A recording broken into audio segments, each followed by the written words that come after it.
All right, guys. Today we are gonna be reacting to German election.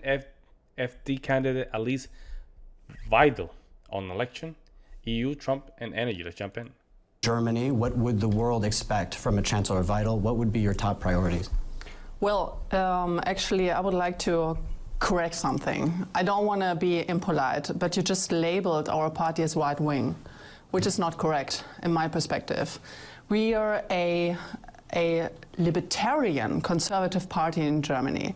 Right-wing.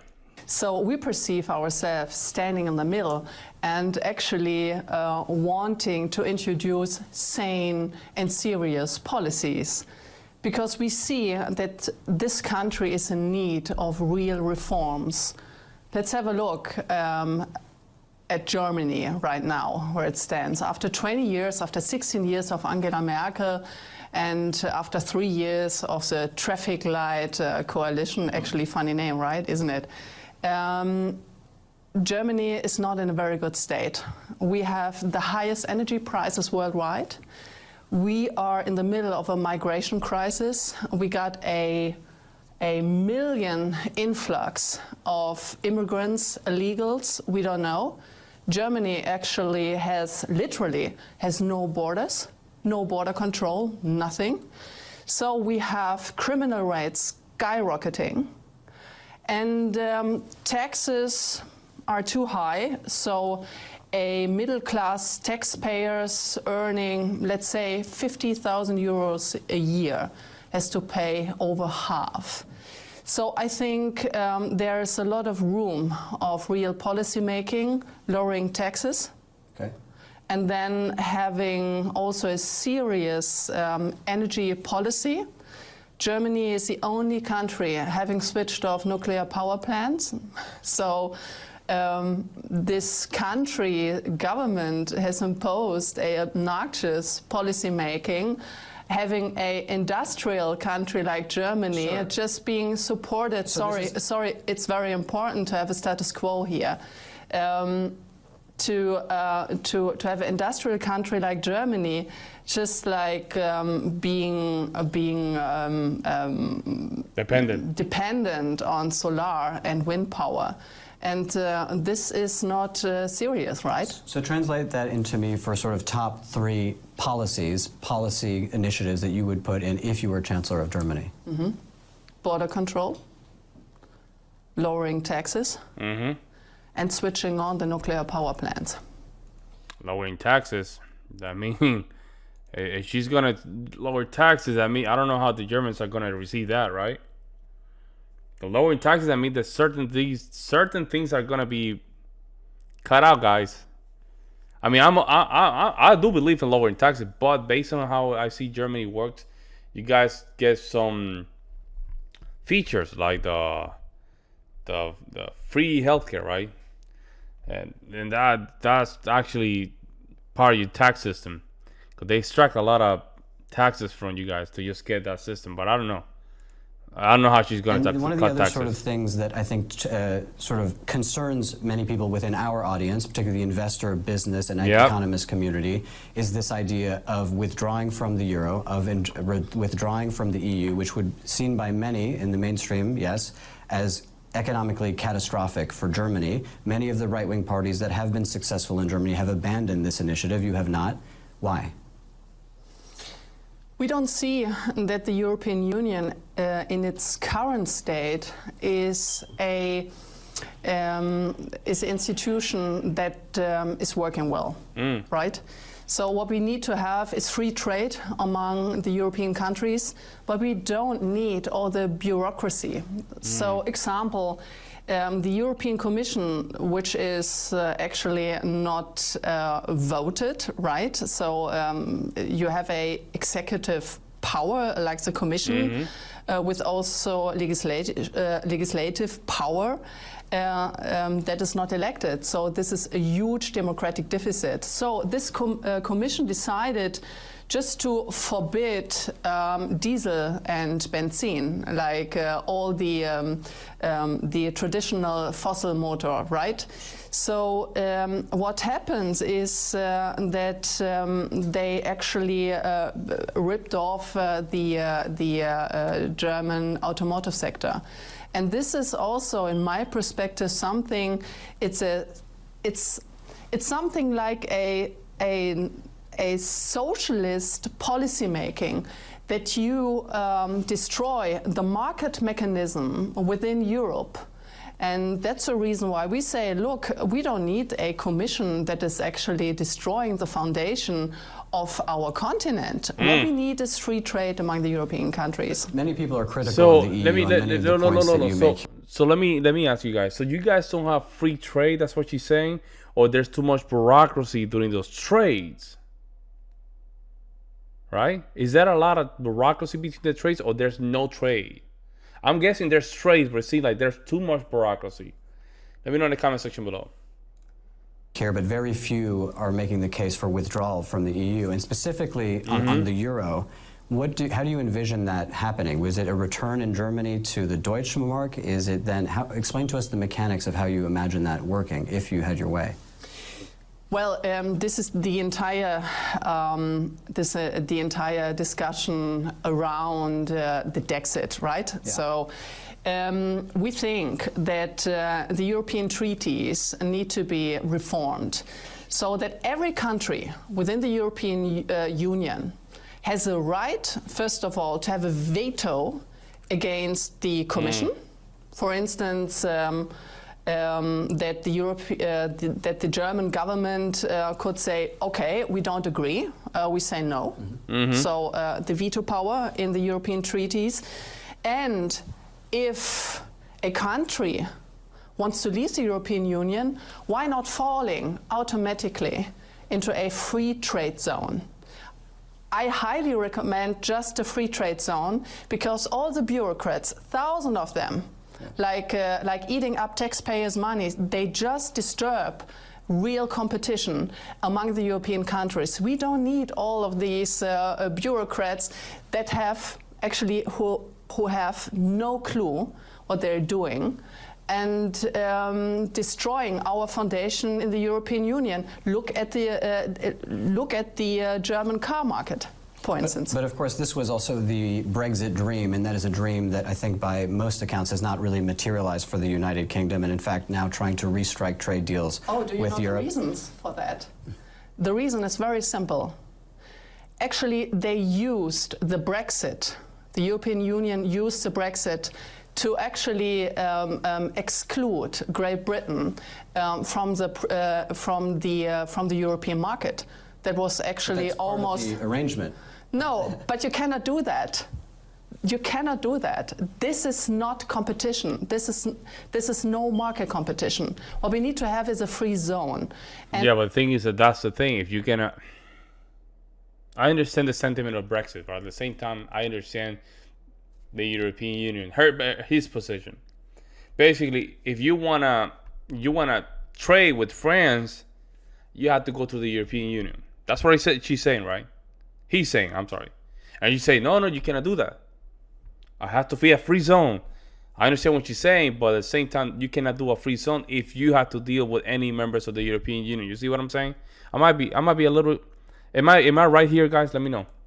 And someone who decides, actually, I have something against, like Cameron did. Yeah. He said, look, I don't agree with open border policies. I don't agree with your policies at all. So please reform yourself. And if they don't move, it is his right as a sovereign state just to step back and say, look, we step out. But then a country should automatically fall in a free trade zone. Right, but should and do are sort of sometimes different. On the issue of the United States and Donald Trump. No, it is nonsensical. It is nonsensical because the European Union in this current state is not democratic. Yeah, it's true. First of all, and secondly, if you guys not electing your leaders in the European Union, I don't know. I feel kind of weird about that, man. That is, as an American, I cannot picture that. You know, I cannot send. I hate to. When we talk about bureaucracy in the United States, we don't like it, man. We despise we despise government, man. Americans are a little bit different. We despise government, and we don't like when they start putting bureaucrats that we never elected. But we do elect our president. We do elect our legislative body. We elect a lot of these politicians, right? We elect them. But in the case of the European Union, although it's a confederacy, right? My question is, who elect these people, man? Who elect these people? It's not you guys. I don't think you guys elect them. You guys are not voting, right? You're not voting for the president of the European Union. You're not voting for a lot of these people. So it's a little bit confusing, guys. You have no real competition. May I ask your perspective on the election in the United States, Yes, the sure. relationship with Donald Trump and Germany, who maybe shares some of the same views, particularly on immigration, but also in a sort of very nationalist view of things, would be very damaging economically for Germany. How do you imagine that relationship? How damaging do you think that could be to Germany? How does it change your view of the United States as very critical over its influence over Germany and Europe? Well, first of all, when I saw the elections in the US, I almost had physical pain how Donald Trump and his family was disparaged by the mainstream media. So I really had physical pain to see that, like how unfairly he was treated by the mainstream media. So I have to be very frank. I actually put my thumbs up for Donald Trump. We have huge hopes in his presidency, and I really hope that he puts an end on this terrible war in the Ukraine, because the European member states are actually not willing or capable of doing something like that. So yeah, it seems like that. I don't know. Like I've been watching a lot of the Ukraine. I've been following a lot of the international news. And I don't know I have no idea what the hell's going on over there, man. It's like they just want to keep giving ammunition to Ukraine, I guess. But they're not willing to just sit down and say, okay, how can we stop this stuff? I don't think they're willing to just stop it, man. I don't see anything. They're waiting for Trump, I guess. I don't know, man. We have to tell the truth, that we are not capable anymore. That's sad, and man. I think, because you asked me on trade policies, I think that gambling with tariffs and actually imposing them effectively is a huge difference. And having a look on our car makers, for instance, because German policymakers, they always say, okay, German car makers might be hit very hardly by tariffs, but they're already there with their plans. BMW, Mercedes, Volkswagen, they have almost, I think, 25,000 employees in the US. So the firms, the companies, the German companies, they are already in the US. And do you know why? Because of high energy prices here in Germany. So the policies, these obnoxious policies being imposed on German companies by our own policymakers actually led them to build plants in the US and abroad, because here they cannot produce anything anymore on a competitive level. And another question. You think that's true, guys? Let me know in the comment section below. What she's saying is true or not? Or she's full of it? Let me know.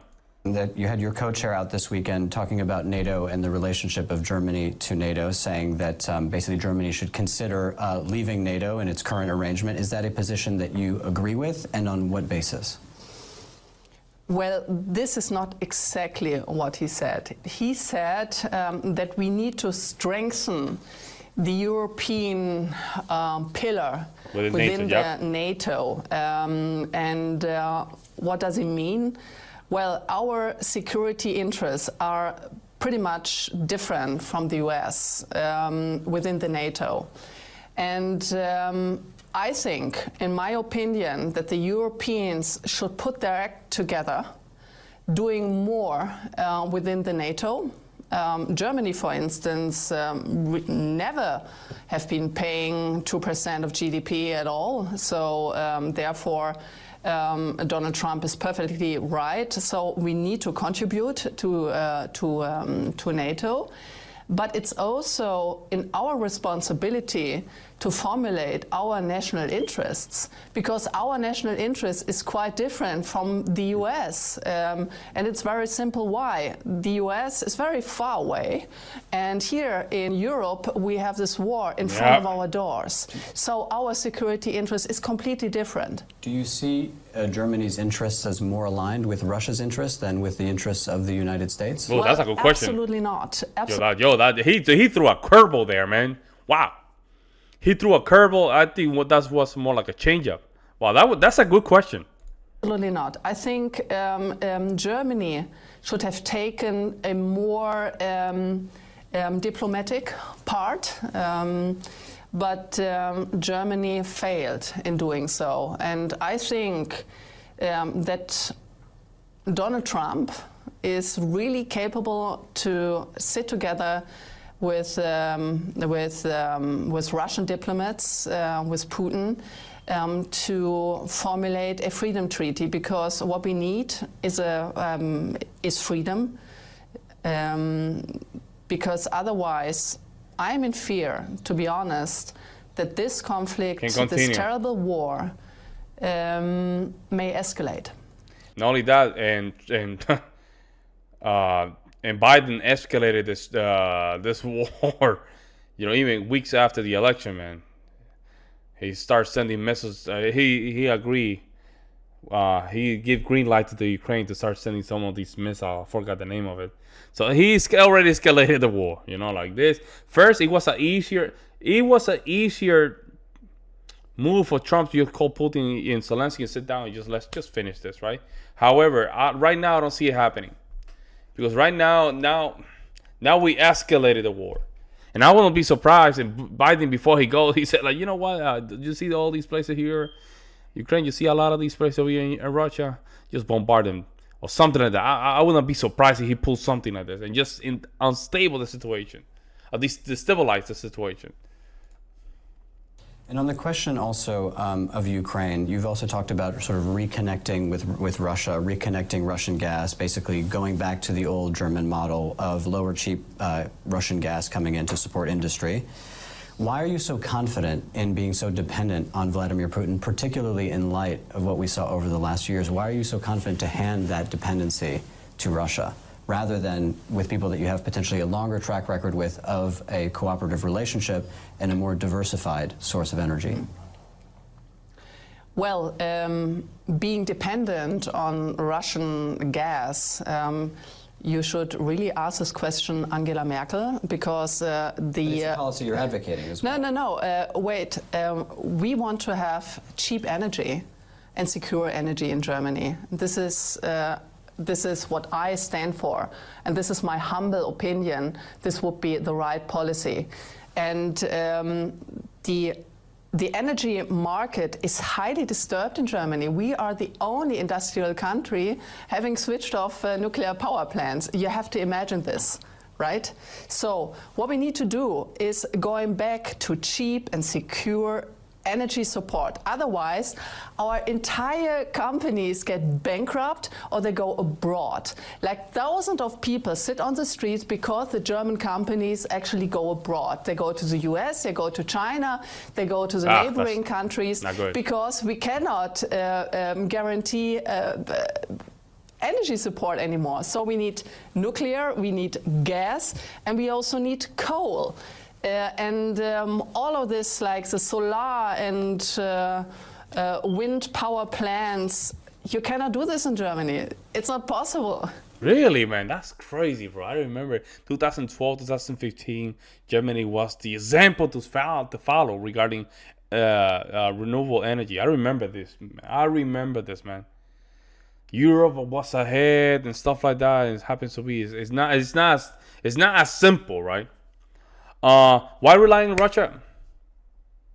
Why rely on Russia? I'm telling you, if Trump buy Greenland, we can figure out something, guys. It doesn't have to be Russia. We can figure out something, guys. This is the thing about you guys depending on Russia. Russia has leverage. And he pulls something like that. He just need to plug out, and that's it. And put you guys in a bad spot. I think you guys have to figure out something. I don't know what you guys are gonna figure out, but it's not simple. Man, I don't know what. I'm just holding myself when it comes down to this topic because I'm not an expert in European policies or politics, but I can use common sense. Yeah, and it's like some of the problems that we have here, you guys don't have it.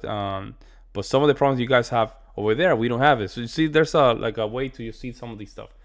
We both agree that migration is a problem, huge problem.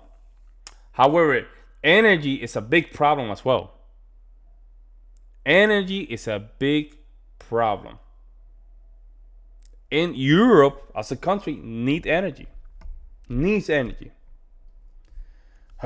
have to figure out, right? You guys have to figure out as well. And you don't need to be a very smart person, actually, to come to this conclusion. This is a funny thing, actually. And on the sort of question of European politics, again, sort of having seen some of the other far-right parties, or you dispute that categorization. Absolutely. But some of the parties that say some of the similar things, they have gone more to the center. We think of Le Pen in France. We think of Meloni in Italy. Is that something, an outline, a blueprint that the AfD is willing to follow in order to gain real influence in the German political debate? Or do you think that they have basically sold out? Well, once again, in Germany, or the label far right is being labeled on people or party, like when you have to own it, lady. I'm sorry, guys. I'm sorry. That's why he this is why he keep throwing it at you. You have to own it. You have to own it. You need a little bit of American stuff here, man. You need a little bit of American sauce here. They call you a right-wing party, and let them call me right-wing. I don't care. If bringing cheaper gas, keeping our companies here, lowering taxes, doing all these things, good for Germany. If that's gonna be, if people are gonna call me right wing because of these 5 things, immigration, so on and so forth, let them be. Let them be. See, you have to own it, because I don't like this. No, I don't want you to call me like a right wing party. I'm a conservative libertarian, so you're right wing. You're right wing. It might mean something different, but the only way you can simply stop this right wing nickname kind of thing is just to own it. I don't care if you call me right wing. Call me right wing and left wing at the same time. If that means that you go back to that, lower the taxes, migration, stop illegal immigration, cheaper gas, good economy, keeping our companies, having a stronger Germany, right? All this stuff, right? If it's gonna put a logo in my head as a right wing or left wing, whatever, so be it. I don't care. People know better. Germany people in Germany are smarter. You see what I'm saying? That's how you play that. But she's not doing that. She's like, again, I'm not a right wing party. You are. I'm sorry. Economically, you are. Libertarianism is just conservatism 2.0. That's what it is. And we're not talking about religion. That's another one. I mean, Germany, it's a good. I understand where she's coming from. And I understand she want to buy some stuff from Russia, which I don't think is a bad idea. But every time that Putin get mad, it's gonna play with your guys' gas. It's a problem. You guys have to figure out something else, right? And this, she's talking about leaving the European Union. That's good and dandy, right? But we have to talk about the consequences. Well, that too. It's a transition. Y'all gonna get ahead. That's the real thing. Germany has the capability to hold itself. We know that. They've been doing it for thousands of years. But you have to talk about, that we might get a hit, but that's fine. That's how you own that. You cannot simply say, well, again, we're not a right-wing party, because now you giving ammunition to these people. You have to be, as a politician, guys, you cannot give a damn of what the media says. You should give a damn of what people say, your voters, right? Your voters is your base, right? Your base is very important. The media is not important, guys. Because then you're trying to just put like an image just to pretend to be okay with the media. All of a sudden you lose yourself. See? You lose yourself, you lose your center, you start losing some of your core value. You don't want to do that. You want to shut that right then and there. Right wing, call me right wing all you want. Left wing, call me left wing all you want. But I want to make sure I'm working for Germany. I'm giving back Germany this. You go back to those things. But let me know what you guys see in the comment section below. I would love to hear your guys' opinion. I will see you in the next one.